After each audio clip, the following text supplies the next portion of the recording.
What's up, guys? Shawn Mayo here, and in today's video we're going to show you how to apply for an FEIN, or some people call it an EIN, but it's a Federal Employment Identification Number.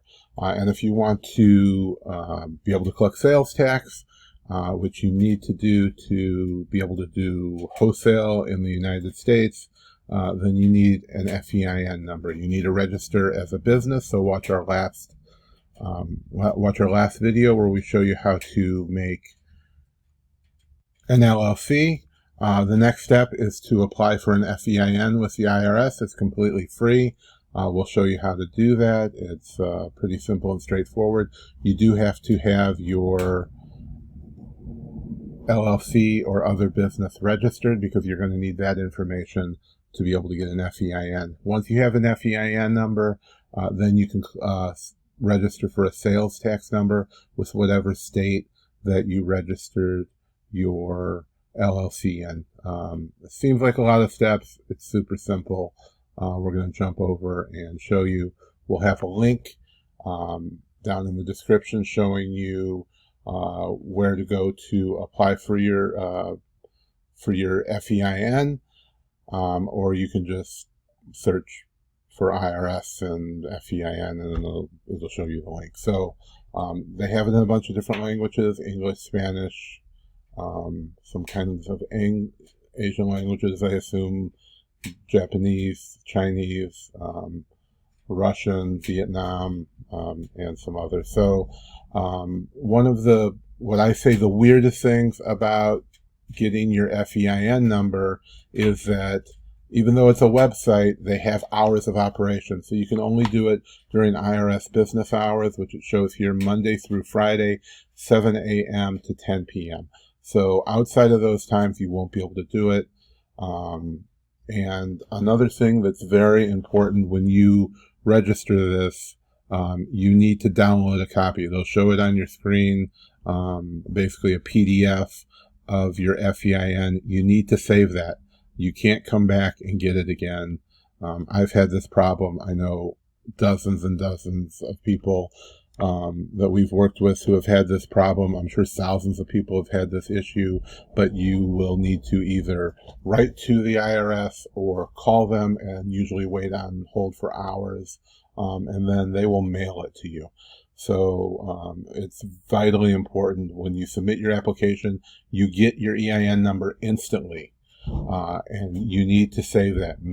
Save it, make a copy, upload it to Google Drive, email it to yourself, but make sure that you do not lose that. So we'll just go through the steps super quickly because this is a simple thing to do. You can apply online if your business is located in the U.S. or U.S. territories. The person applying must have a valid TIN number, taxpayer identification number.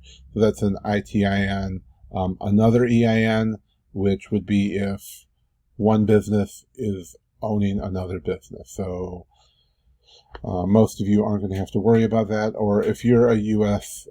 Citizen, you're going to have a Social Security number, which is what most people are going to use. The ITIN number is usually if you're not a citizen but have a passport.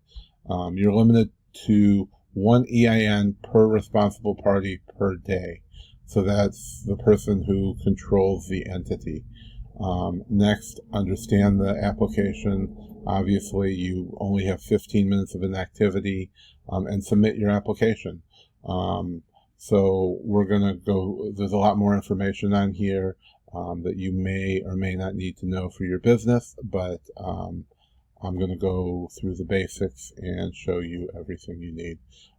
This is basically saying it's a government system for authorized use only. You know, you can't copy it or any of that good stuff. This is just telling you about the EIN assistant. So it's basically walking you through the process. That's all this is. So we're going to go to begin application, and you're going to tell them what kind of business you have. Now, you will absolutely 100% know this at this point because you have to have one of these before you can apply. So we're applying as a limited liability company. In our last video, we showed you how to create an LLC or limited liability company. If you've talked to either lawyers or whoever your tax professional is, you may need different things. You may have a corporation. I don't recommend a sole proprietorship because that's basically just making a fictitious name for yourself, and all the benefits of having an LLC, like personal indemnification, where people cannot be suing you and would be suing the company, is not going to exist. So I always say that you need at least an LLC. You may need a corporation depending on the size of your business, but most companies are going to start with an LLC, and that's how we're going to show you. Most of this is all going to be the same, no matter what kind of business you start, but obviously the paperwork is going to be different. So you've chosen a limited liability company. It's a structure allowed by state statute. LLC is formed by filing articles of organization with the state secretary of state office, which we showed you how to do that in the last video, and you should have already done that and already gotten your paperwork. You can't apply for your LLC and then immediately come over and follow this video. You have to wait until your LLC is approved, because you need the numbers off your LLC to apply for your EIN from the IRS. An LLC must be unique in every state. We also covered that in the last video. You can't have an LLC with the same name. That's why it usually takes 48 hours or 2 business days minimum, because they're going to do a search and make sure that no one else is registered with that same LLC name. For federal tax purposes, an LLC may be treated as a partnership or a corporation, or be disregarded as an entity separate from its owner. So you can have a partnership LLC, you can have a single owner LLC, or it can be looked at as a corporation. That's going to have a lot to do with how you plan on filing your taxes. So again, you should be talking to your tax professional, which you should already have at this point. An LLC can have 2 or more members, multi-member, or a single member. An LLC can have an unlimited number of members. And LLC members can include individuals, corporations, or other LLCs or foreign entities. So in those cases, an LLC can own another LLC. So if you have a parent company, you can have other companies that are owned by that parent company. They don't all have to be individually owned by you. So what it's not, LLCs are not incorporated and do not file articles of incorporation. They file articles of organization. So it's very similar, but they just want you to be clear what an LLC is, but you should already have this before, and you have to have this before you can apply. If you want to change your type of structure, you need to do so now, or you'll have to start over and re-enter your information. If you change from an LLC to a C Corp or an S Corp in the future, you're going to have to register a new EIN number. So I'm not going to complete this because this isn't going to be valid information, but we are going to go through the steps so I can show you how you do it. Now, how many members are in the LLC? There's going to be the information, and almost all this is going to be the information you filled out from the last video in your LLC registration. So I have 1 member in my LLC. If you have a partnership, if there's 2 of you, or you and your wife, or family members, or whatever it is, it's going to be how many members are in the LLC. The state it's located in, I registered in Florida. You're going to select whatever it is that you have, and then it wants you to confirm this information. So since you're a single member LLC, you'll be classified as a disregarded entity for the purpose of filing a federal tax return. If the only member of the LLC is an individual, LLC income and expenses are reported on a Form 1040. if the only member of the LLC is not an individual, the LLC income and expenses are reported on the owner/member's tax returns. So what this is telling you, which your tax pro will tell you the same thing, is you're usually going to file taxes under your personal taxes when you have an LLC. You don't have to file as a business, but there are different options that you may need to file as a business. So we're going to go ahead and continue. So this is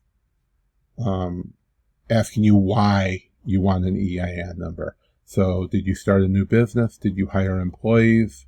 Is this for banking purposes? Did you change the type of organization, which we talked about earlier? Or did you purchase an active business? So if you buy a business that's already in operation, you're going to need to get a new EIN as well. So we're going to select started a new business because that's what we're doing. So here we're going to put the responsible party, same as what you did when you applied for your LLC, as well as if you have a suffix, junior, senior, doctor, whatever, as well as your ITIN number or social security number. The ITIN number is for individuals who are required to have a U.S. taxpayer ID number but do not have and are not eligible for an social security number, which is what you would apply for that from the IRS if you're not in the U.S. or any reason that you would not have a social security number. So we're going to go ahead and continue, and then we're going to enter our business address. This is a physical address. You cannot use a P.O. box. Do you have a different address you want your mail sent to? So that's if you have a mailing address, you're going to hit yes, and on the next page it will give you that the spot to enter that information. So we're going to continue on to the next page. The legal name of the LLC. So that's our LLC. One of them is Shawn Mayo Masterminds, which is what we use for coaching. The county where the LLC is located, which is Hillsborough. You need to know whatever county that your LLC is located, which will be the address, the main physical address that you put in on the LLC. So the state and territory where the LLC is and where the articles of organization will be filed, those will almost always be the same. LLC start date, you're going to need to know the month and the year, which you should if you just registered it. And you're going to hit continue. Does your business own a highway motor vehicle with a taxable gross weight of 55,000 pounds or more? I used to be a commercial truck driver. I still have all that, and I used to train people. So what this means is, do you own a vehicle that has a gross weight of 55,000 pounds? So that means is it registered for 55,000 pounds or more?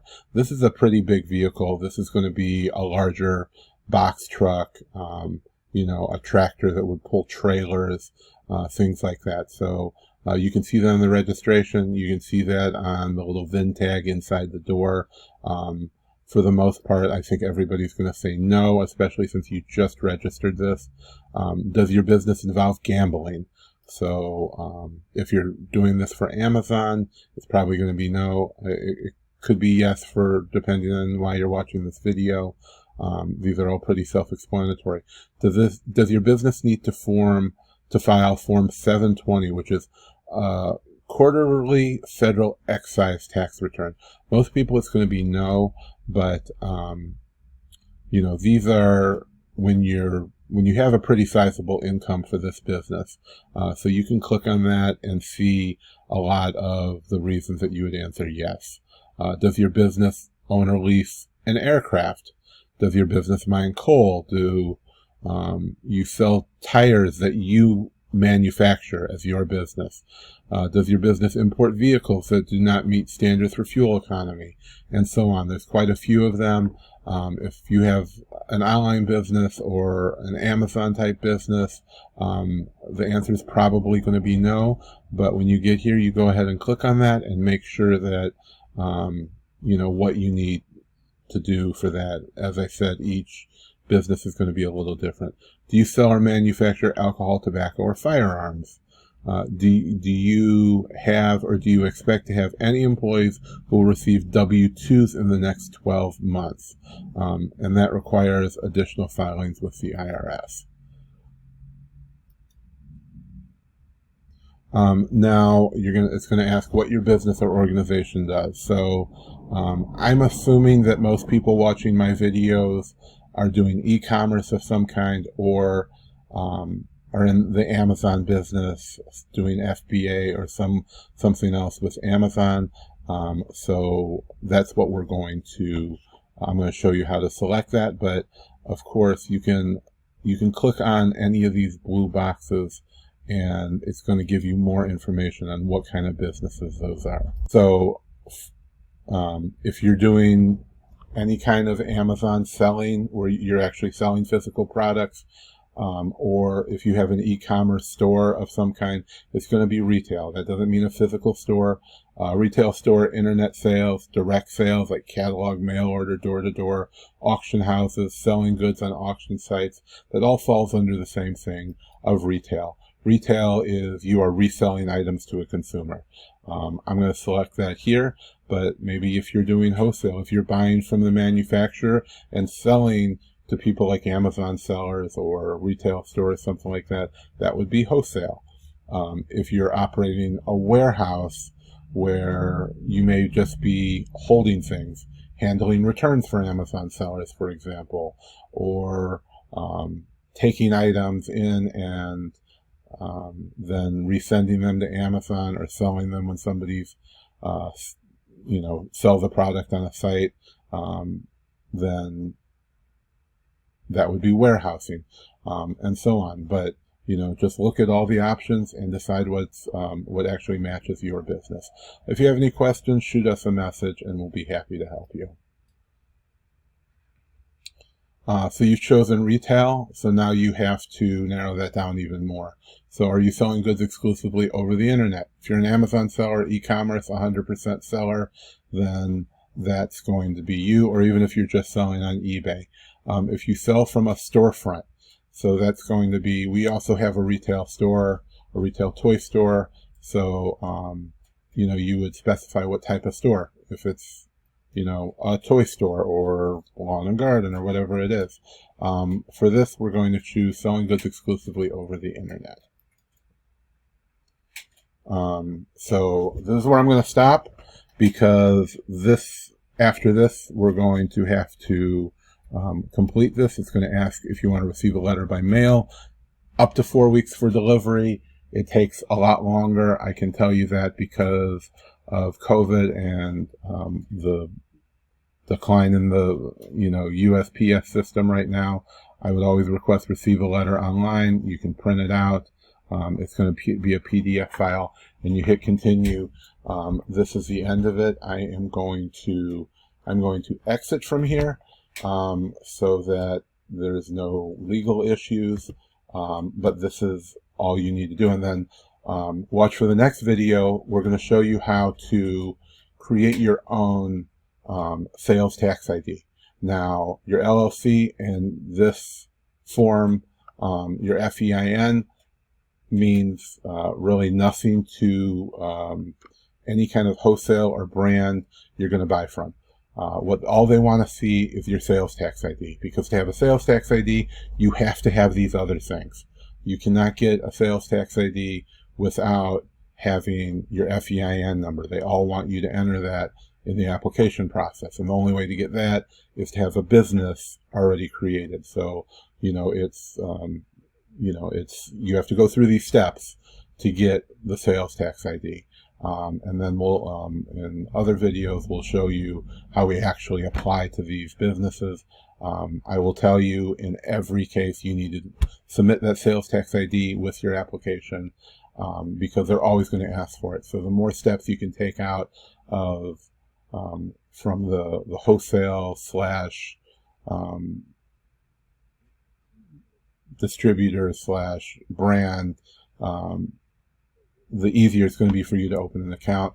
The less steps they have to do, the more open they are to deal with you. So thanks for watching. We'll put a link in the description and a link to our last video and a link to our next video, all in the description below. Make it super easy on you, and we'll see you in the next video. Thanks for watching.